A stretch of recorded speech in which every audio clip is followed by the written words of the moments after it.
The first kind is the one who says, you know, Allah actually is giving me guidance in this book. And if I come across some knowledge of this book that is guiding my life in a different direction, I'm going to change myself. I'm going to try to change my life according to the dictates of this guidance. Because you start reciting this Qur'an and learning it and memorizing it and studying it, and you start realizing that this Qur'an is offering a lifestyle that's going this way and your lifestyle is going that way, so you got to start changing some stuff. So the way you speak starts changing. The way you dress starts changing. The way you eat starts changing. The kinds of friends you have starts changing. The kind of job you have starts going through change. The kind of money you make starts changing. The interaction you have with your family starts changing. And when this change starts happening, the first people to notice are who? Your family. And your mother, your sister, your brother, your cousin. They come to you and they say, you're changing, man. Are you okay? I mean, we're all Muslim. You don't have to be that Muslim.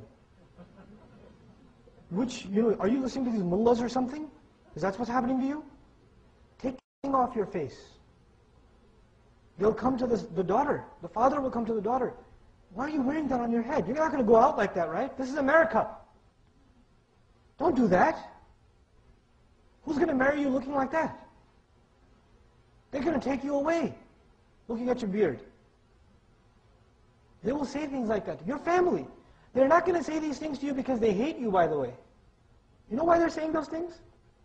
Because they love you. And they're scared for you. They think you're becoming crazy. And that's nothing new. Whenever people started turning to their faith, what did their families consider?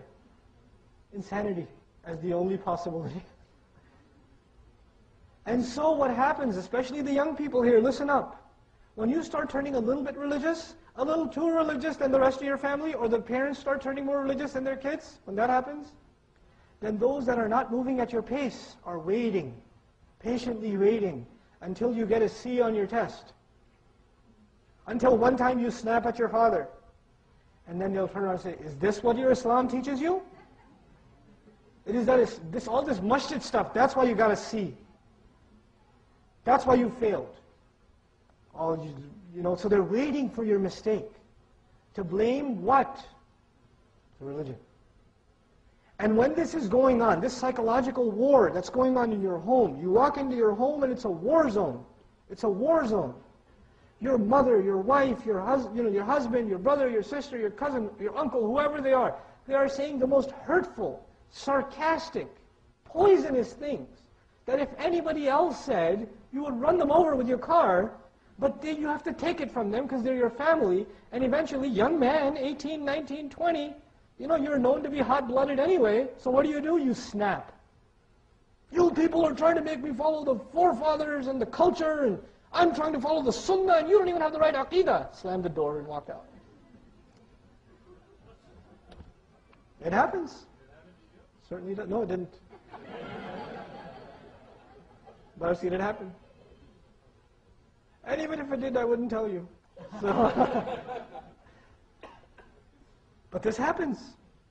My family just doesn't understand. And now you start attending halaqat and classes and courses, not because you want to attend classes and halaqat and courses, because you can't handle what's going on at home and you just want to be away. Seriously, check yourself. Check yourself. You see, that is the biggest failure of our youth. You have to grow thicker skin. You have to grow thicker skin. You've got to be able to take it. Whatever they dish out, whatever they say, I wish you were never born. Is this why we brought you to America? Right? Whatever they say, it's okay. Be the best to your parents. Be the best to your parents. Whatever they're doing, they can't be worse off than the father of Ibrahim alayhi salam, who's manufacturing shirk products for mass distribution. And he's kicking his son, who's right, out of the house. A lot of times youth tell me, oh man, my parents just don't get it, man. They don't understand. So what if they don't get it? That's not the point. The point is, if you're holding on to this guidance, then you got to have thick skin. There are people that came before us that were buried alive because they believed. You can't take some yelling from your parents. You can't take some sarcastic comments from your uncles every Eid. Oh, we know what you were like last year. What happened this year, Maulvi Sahib? Right? They'll say that. Take it. People before us took a lot worse. Thank Allah we got it easy. Thank Allah these are not the times where believing is like holding coal. The Messenger warned us about that, right? Sallallahu Alaihi Wasallam? Thank Allah that it's not like that. People are always ungrateful. And we are ungrateful because we don't have sabr. Sabr and shukr go together. When you're not patient, you start complaining. And the fact that you're complaining is a sign that you're not grateful. Allah is giving you these opportunities to grow your personality, to become forbearing. And you know, I give you advice, when you take guidance seriously, especially young man and young woman, and you're having trouble at home, do more at home. Skip the class. Vacuum the house. Get your mom some flowers. Massage her feet. You know, prepare the taxes for your father. Do something. So instead of associating rebellion with Islam, what do your parents associate with Islam? Service. Better character, better behavior. Don't do it the other way around. So anyway, the first people that turn on you are the people who love you the most. And that's the hardest thing to deal with. It could be from your spouse, it could be from your children, it could be from your parents, it could be from anywhere. But it's a hard thing to deal with because they're always there. You always have to deal with them. And you have to keep your best relations with them, right? Then the next step, after that, you start losing your friends. It gets even worse. What happens is, you know, before you turn to the religion, you go out with your friends, watch a movie, you know, go do some hookah or something. A lot of guys do that in New York, right? Or, you know, go hang out, worse. But after you turn to the deen, you don't want to waste your time. So you don't hang out as much. And when you don't hang out as much, they're not your friends anymore. So on the one hand, your family's turned on you. On the other hand, you lost your friends. And on the third side, you realize your income is haram, so now you lost your money too.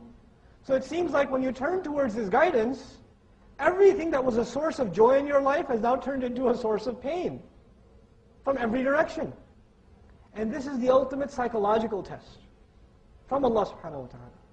When you can hold out this test and ride this difficulty, then Allah gifts you with the ultimate gift. You know what that is? That is real iman. That is an appreciation for guidance, because you paid something for it with your pain.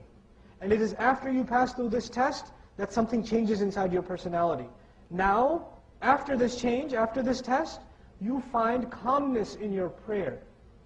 You don't say, oh man, I just prayed, I got to do it again. You don't think like that anymore. Now you seek the prayer. Instead of the prayer having to come knock on your door, you're knocking doors on the prayer. It's the other way around, because there's something changed in your personality. You are inclined towards obedience to Allah. You don't find it a burden anymore. And then Allah starts opening these doors that you couldn't even imagine.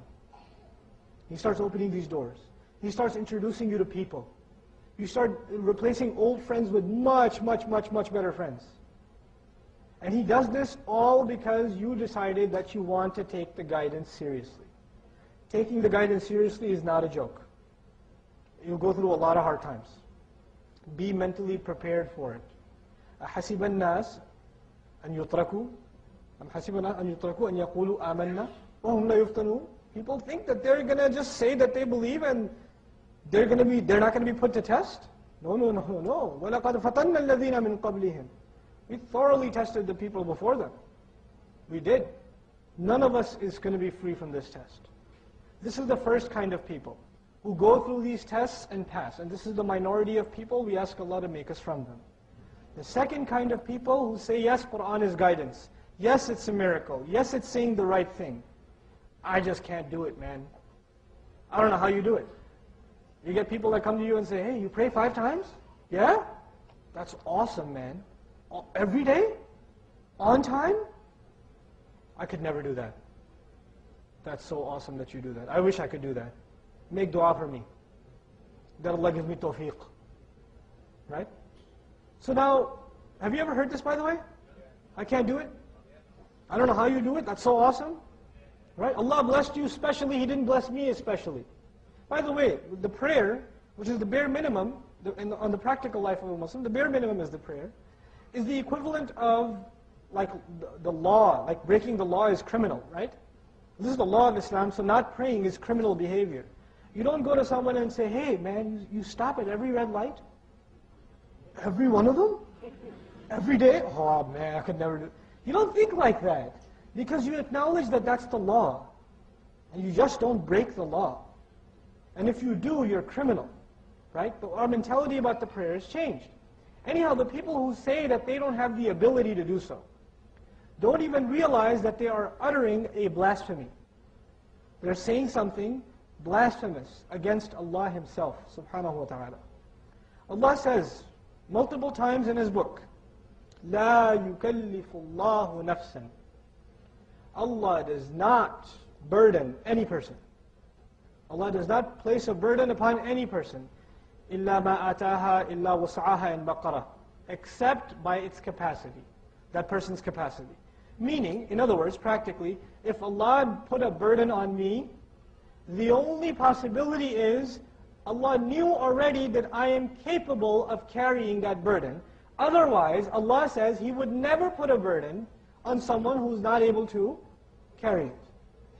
So if Allah put the burden of the prayer, put the burden of avoiding the haram, put the burden of fulfilling the fara'id, put the burden of these things on me, that by definition means that I am capable. There is no extra capability that I don't have that somebody else has, which is keeping me. Allah made me inherently capable. It is only my excuses. So either you're telling the truth when you say I can't, or Allah is telling the truth when He says you can. You're accusing Allah Azza wa Jalla of something you shouldn't. You understand?